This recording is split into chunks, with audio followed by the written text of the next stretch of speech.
2 दिन पहले मुझे फ़ोन आया इमरान वगैरह का, और एक तो फ़ोन आया बोले वारिस भाई उर्दू भवन के ताल्लुक से एक मीटिंग रखना है। भाई कल्ला के अपनी आवाम अपने दोस्त चाहते हैं कि आपकी उसमें शिरकत फरमाएंगे और अपनी बात रखेंगे। उसमें कोई सियासत की बात नहीं है। क्या था उर्दू भवन, क्या स्टार्ट हुआ था, अब कहाँ जा रहा है, क्या होने वाला है, इस सब बात के ऊपर चर्चा करना है। वारिस भाई, हमने रईस भाई को बुलाया है, अमीन भाई को बुलाया है और काफ़ी मोतेबर लोग आने वाले हैं। मैंने कहा ठीक है मैं आता हूँ। आज अल्हम्दुलिल्लाह आपके बीच में आया हूँ, बहुत खुशी हुई आप तमाम से मिल के। तो जैसा अभी लोग रोशनी डाल रहे थे उर्दू भवन पे, कुछ बात अपनी बताता चलूँगा। मुझे क्रेडिट नहीं चाहिए, कोई चीज़ का क्रेडिट नहीं लेना है। अल्लाह सुब्हानहू व तआला ने अल्हम्दुलिल्लाह बहुत इज्जत दिया है, आप लोगों की दुआ है, आप लोगों का बहुत बड़ा एहसान है, आपने वोटों से नवाजा और आज अल्हम्दुलिल्लाह वारिस पठान बन के खड़ा है आपके सामने। 14 का चुनाव आया, जीते आए। उसके बाद काफ़ी लोग भाई कल्ला के मुझे मिलते थे, वारिस भाई कुछ उर्दू के लिए करना चाहिए, आपको उर्दू आती है। मैंने बोला थोड़ा पढ़ लेता हूँ, हिज्जे के साथ साथ कोशिश करता हूँ और पढ़ूँ। बड़े उर्दू को बढ़ावा देना चाहिए क्योंकि उर्दू किसी एक मज़हब की ज़बान नहीं है, नेशनल लैंग्वेज है। उसमें शेर शायरी हर इंसान उसको बोलता है अच्छी रीत से। तो अपने को एक उर्दू भवन बनाना चाहिए। मैं ठीक है उर्दू भवन की अपन बात करेंगे। तो एक प्रपोजल तैयार किए, प्रपोजल तैयार करने के बाद प्रपोजल पुटअप किया गया। उस वक्त के सीएम थे देवेंद्र फडणवीस साहब, अपनी तो सरकार थी नहीं, बीजेपी थी। तो 18 के अंदर एक प्रपोजल हमने डाला उर्दू भवन के लिए। बाद में ऐसा होता है कि जो ये माइनॉरिटी की चीज़ होती है दिल्ली से पास होती। मुख्तार अब्बास नकवी साहब उस टाइम के माइनॉरिटी मिनिस्टर थे दिल्ली में। प्रपोजल गया, अभी हर चीज़ को वक्त तो लगता है, अपन कोई सत्ता में सीएम तो नहीं थे कि अपन कुछ कर लेंगे। प्रपोजल गया, प्रपोजल पास हुआ वहाँ से। अब उसके बाद जगह ढूंढना है, जगह कहाँ लेंगे। तो प्रिंसिपल सेक्रेटरी जो थे वहाँ बैठते थे मंत्रालय में, उनका एक दिन मुझे फ़ोन आया, बोले वारिस भाई आइए मिलेंगे, बात करेंगे। वहाँ गए, बात की तो उन्होंने कहा 2-3 जगह ऐसा सेलेक्ट किए हैं भाई कल्ला में, आप देख लीजिए। तो पहले दारू खाना की तरफ गए तो बोले वहाँ नहीं। फिर उन्होंने कहा कि एक जगह है अपने यहाँ पे पुलिस स्टेशन की गली में, लेकिन उसमें कोई लिटिगेशन था, बोले वो पटा देंगे हम, उसमें कोई प्रॉब्लम नहीं होगा। फिक्स किए डेट, सब हम वहाँ पर आए, उस जगह पे मौजूद रहे, प्लान लेके बैठे, सब किया, देखा, मेजरमेंट हुआ। उसके बाद उन्होंने कहा ठीक है हम ये जगह को फाइनलाइज करके उचित मंत्री के सामने रख देंगे। अब जब ये सब चीज़ होती है, मीटिंगें होती है, तो वहाँ पर एक मिनट्स बनती है जिसमें मुंगेटीवार साहब उस टाइम के एजुकेशन मिनिस्टर विनोद तावड़े जी थे। सब मिनट्स के अंदर सबकी साइन है, मैं भी मौजूद था मीटिंग में। तो हर इंसान का जो होता है सामने आता है। अब जैसा जगह सेलेक्ट हुई तो उस दिन मुझे याद है पेपर में फोटो आ गया इनकलाब में उर्दू टाइम्स के अंदर। अब 2-3 दिन बाद नया आया कि उर्दू भवन को भाई कल्ला में क्यों बनाना। कुछ लोगों ने कंप्लेंट डाला कि उर्दू भवन को आप बनाओ कालीना में, जहाँ पे गुजराती भवन है, मराठी भवन है, सब उस तरह बनाया जाए। मैंने कहा नहीं, उर्दू भवन बनेगा भाई कल्ला में। भाई कल्ला खास तौर से इसलिए कि मैं एमएलए तो हूँ ठीक है, लेकिन बॉम्बे सेंट्रल स्टेशन नज़दीक। तो जो भी बाहर से खातिब लोग आएंगे, राइटर या जो भी शायर लिखने वाले, तो उनके लिए बॉम्बे सेंट्रल से उतर के चल के आने के लिए आसानी पड़ जाएगी सबको। उसमें हॉस्टल का प्रपोजल था, लेडीज़ विंग अलग बनेगा वो प्रपोजल था। बाद में उसमें एक चीज़ ये भी मैंने सोचा था कि उर्दू भवन तो बन रहा है अपना, मगर अंदर एक क्लास चालू करेंगे अपन, छोटी मराठी लर्निंग क्लास। क्यों? वजह है, मैं लॉयर हूँ।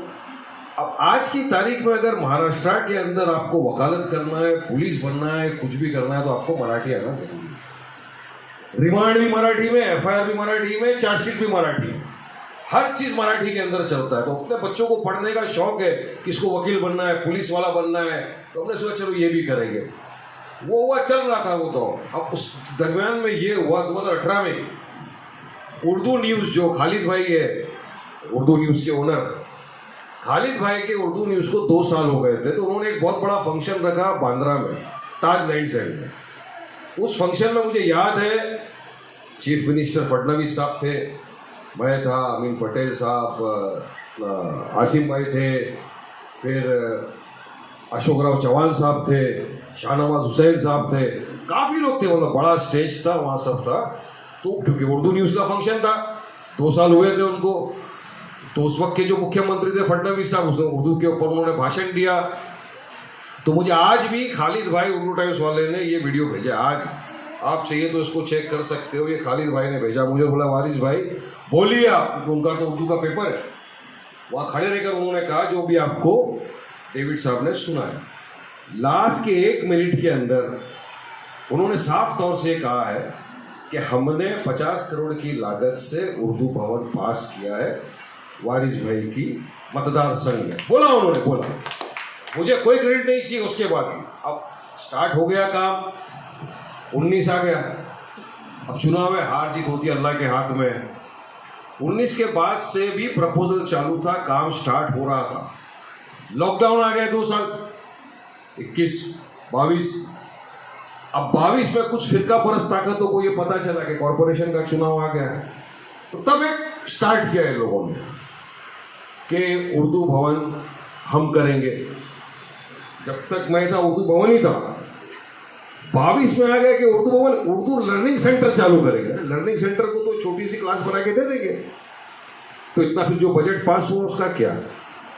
अब चला, फिर भी मैंने कुछ नहीं किया, हमने रोका नहीं, क्योंकि अब कुछ भी बोलेंगे या कोई कुछ भी करेगा तो स्टे हो जाता, स्टॉप हो जाता, तो जो उर्दू के चाहने वाले हैं उनको प्रॉब्लम होती। हम नहीं चाहते थे कि उर्दू के चाहने वालों को प्रॉब्लम हो। मेरा एक ही मंशा था, नियत साफ थी, अल्लाह सुब्हानहू व तआला जानता है। मस्जिद परिसर के अंदर खड़ा हुआ, वजू के अंदर हूँ, एक ही इच्छा ये था कि उर्दू को बढ़ावा मिलेगा और अपने एरिया में बनेगा।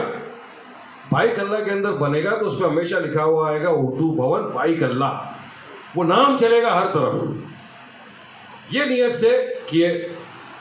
अब लॉकडाउन के बाद में कुछ काम स्टार्ट हुआ, मगर इसमें देखने वाली खूबसूरती ये आ रही है कि जो फिरका परस्त ताकत के अंदर एक जो शख्स है वो बोलता है हम उर्दू भवन बनाएंगे, और उसी पार्टी का दूसरा शख्स रोक रहा है उसको, उसी पार्टी का। मतलब ये क्या संगा मलबारी अपने को तो समझ में नहीं आई अब तक, मगर रोका जा रहा है वहीं से। अभी मेरी रईस भाई से बात हुई, अमीन भाई से बात हुई, तो उन्होंने कहा कि बिल्कुल हम तो असेंबली में खड़े हुए थे वारिस भाई, रईस भाई ने कहा मैंने सवाल उठाया था ये वाला मुद्दा उर्दू भवन के लिए, मगर सामने से उसी पार्टी के इंसान ने आके ऑब्जेक्शन लिया है कि नहीं, अरे धरना आंदोलन यहाँ पे कर दिया था, बीच में लोगों ने आके कि नहीं उर्दू भवन को यहाँ पे नहीं करना है। क्यों नहीं करेंगे भाई? अब ये हो गया कि कुछ नए फोरम आ रहे हैं। अब इतने आज़ादी से लेके अब तक 75 साल से ज़्यादा वक्त हो गया, उनको अब तक ये नहीं पता था 2024 के पहले तक कि यहाँ पे कादर खान साहब भी थे, शबाना आजमी जी भी थी, काफ़ी अभी तक नहीं पता था। वो सोच रहे थे अमरीश पुरी और शत्रुघ्न सिन्हा यहाँ रह रहे होंगे, अचानक उनको पता चला कि यहाँ तो ये लोग रह रहे थे। अरे भाई साहब सब पता है उनको किस लिए हम करना चाहते हैं, आप क्यों मजाक बन रहे हो पब्लिक के सामने? जनता है, सब जानती है, बाइकल्ला की आवाम है, और ये उर्दू का फायदा क्या सिर्फ बाइकल्ला वालों को होता नहीं, पूरी मुंबई वाले को इसका फायदा होता, मुंबई के हर इंसान को इसका फायदा होता कि भवन था। अब मुझे ये पता चला, रईस भाई ने बताया आने वाले थे आज वो, लेकिन किसी काम से रुक गए, और अमीन भाई नागपुर के अंदर है क्योंकि राहुल गांधी वगैरह आए, उनका कांग्रेस का कुछ है, तो उन्होंने कहा मैं नेक्स्ट टाइम इंशाल्लाह जरूर आऊँ। स्थापना दिवस सब वहाँ है, राहुल गांधी। अब ये पता चल रहा है कि ऐसा कुछ मंत्री ने बोला कि हम 1/3 जो हिस्सा है उसको उर्दू लर्निंग सेंटर बनाएंगे, और 2/3 जो है उसको हम ITI के अंदर तब्दील कर देंगे, क्योंकि जगह ITI की है। ITI की जरूरत फिलहाल यहाँ पे नहीं है, क्योंकि ITI के लिए पूरा घास गली में इतना बड़ा कैंपस बन के पड़ा हुआ है, खाली जा रहा है। और आता है वहाँ पे, आप देखें कभी किसी, तो ITI का ये ना वो सेंटर है, तो क्यों यहाँ पे छोड़ना उसको? सरफराज भाई से मेरी बात हुई, उन्होंने बोले वारिस भाई अपन एक काम करते हैं, एक डेलीगेशन लेके फडणवीस साहब के पास चलते हैं। चलो मैं तैयार हूँ, आप टाइम लो। बोला मैं हूँ, रईस भाई, अमीन है, जो भी सब अपन मिलकर टाइम लेते हैं, फडणवीस साहब के पास जाते हैं, डेलीगेशन लेके कि भाई यहाँ पे उर्दू भवन का पूरी तरह निर्माण हो, क्योंकि यहाँ पे अभी स्टॉप पर हो गया। अब स्टॉप पर किसने लाया मुझे नहीं पता था, मगर यही 2 जन के प्रॉब्लम में तू कर मैं रुकाता हूँ, तू कर मैं रुकाता हूँ वाले के अंदर ये स्टॉप पर हो गया। हर इंसान चाह रहा, देखिए बाइक अल्लाह का, मैं आपको एक चीज़ बताऊँ, किसी भी पार्टी का कोई भी शख्स हो, कोई भी, वो चाहता है कि बाइक अल्लाह में उर्दू भवन बने। ये नहीं कि सिर्फ वारिस भाई MIM से, तो MIM वाले चाहते हैं, नहीं, हर पार्टी का इंसान, हर पार्टी का वर्कर, नेता चाहता है कि बाइक अल्लाह के अंदर उर्दू भवन जो पास हुआ है उस हिसाब से वो बने। तो अल्लाह का शुक्र है अपने इससे पास हुआ है, नाम है, मगर रुक रहा है, रुकावट आ रही है। रुकावट की वजह है कुछ सियासत, अगर हम ये सियासत को ख़त्म कर देंगे तो यकीन मानो इंशाअल्लाह 24 के चुनाव के पहले उर्दू भवन का निर्माण हो जाएगा, यहाँ पे चालू हो जाएगा पूरा काम। मगर उसके लिए मैं तो कर ही रहा हूँ, तो फडणवीस से टाइम लेना है, फडणवीस साहब से तो टाइम लेंगे, उनसे मीटिंग करेंगे। अब मैंने एक चीज़ सोचा था कि मैं प्रेस कॉन्फ्रेंस करूँगा, उसमें सारे डॉक्यूमेंट रख दूंगा, मुंगेटीवार की सिग्नेचर वाला, बाद में जो मुख्तार साहब ने पास किया था, जो हमारी जो मिनट्स की थी, हर चीज़ मैं प्रेस के सामने रखूंगा। तो प्रेस जाहिर सी बात है फडणवीस साहब को पूछेगा कि साहब आपने तो अनाउंस भी किया है, उसको बोलना है कर। मैं सोच रहा हूँ प्यार मोहब्बत से सब मिल के कर दे तो ज़्यादा बेहतर है। कि अल्लाह का शुक्र है, मैं प्रेस कॉन्फ्रेंस करूंगा तो दिल्ली से कन्याकुमारी तक सब सुनेंगे इंशाअल्लाह, इतनी उम्मीद है। मगर वो नौबत आएगी आगे, अगर आपको रुकाया तो क्या करेंगे, रुकने तो नहीं देना है ना अपने को। मेरा लिहाजा आप तमाम से आज जो यहाँ बैठे हैं हजरत वगैरह सब है, एक एडवाइस दे सकता हूँ, एक मशवरा कि हम ये जो चीज़ है उर्दू भवन की, कि क्यों हमको चाहिए, किसने किया, क्या किया और हम क्यों क्या चाहते हैं आगे, आप सब इसको फैलाएं पूरे इस तरफ, सब जगह आप फैलाएं। आप व्हाट्सएप से भारी है, यहाँ पे एक एक आदमी कम से कम 1000 आदमी के ऊपर भारी है। अगर हम लोग अपने माउथ से, जैसे सैफुल्लाह भाई बैठे, सैफुल्लाह भाई रात को खाली बैठ जाते, बाजू में 25-30 लोग तो ऐसे जमा हो जाते हैं। अगर वो 30 लोग के बीच में सैफुल्लाह भाई हक बताए, हक इंसाफ, ये था, ऐसा था, ऐसा था, हम चाहते हैं उर्दू भवन बने। मुझे क्रेडिट नहीं चाहिए सैफुल्लाह, आप मुझे इनॉग्रेशन में नहीं बुलाएंगे तो मैं नहीं भी आऊंगा, मैं दुआ करूंगा घर से, मगर बाइक अल्लाह की आवाम के लिए, मुंबई की आवाम के लिए उर्दू भवन की तामीर करना बहुत जरूरी है। तो आप लोग सब लगिए, और जहां भी मेरी जरूरत है मैं आपके साथ खड़ा हूं। शुरू मैंने किया था, हाँ 24 में सबको पता चला कि यहाँ पे कादर खान था, तो उसका अपने को नहीं मालूम है भाई, लेकिन हाँ जगह भाई कल्ला बिल्कुल एक ऐसी जगह है यहाँ के ऊपर काफ़ी उर्दू के नामचीन लोग गुजरे हैं यहाँ से, और इसका जो है सिर्फ भाई कल्ला नहीं, मुंबई सबको सब उठाएंगे। और जो ये सियासत कर रहे हैं उनको समझाइए कि इसमें सियासत मत करो, अपने आने वाले बच्चों का नुकसान है। मैं जितना एजुकेशन के लिए करता हूँ शायद इतना ये लोग नहीं करते सियासत वाले, क्योंकि इतना पढ़े लिखे नहीं है मेरे जितना, अल्लाह का शुक्र है। मैं चाहता हूँ पढ़ाई हो आगे, उर्दू बने, वहाँ पे मराठी के लिए भी एक छोटी सी जगह मिले, सब हो।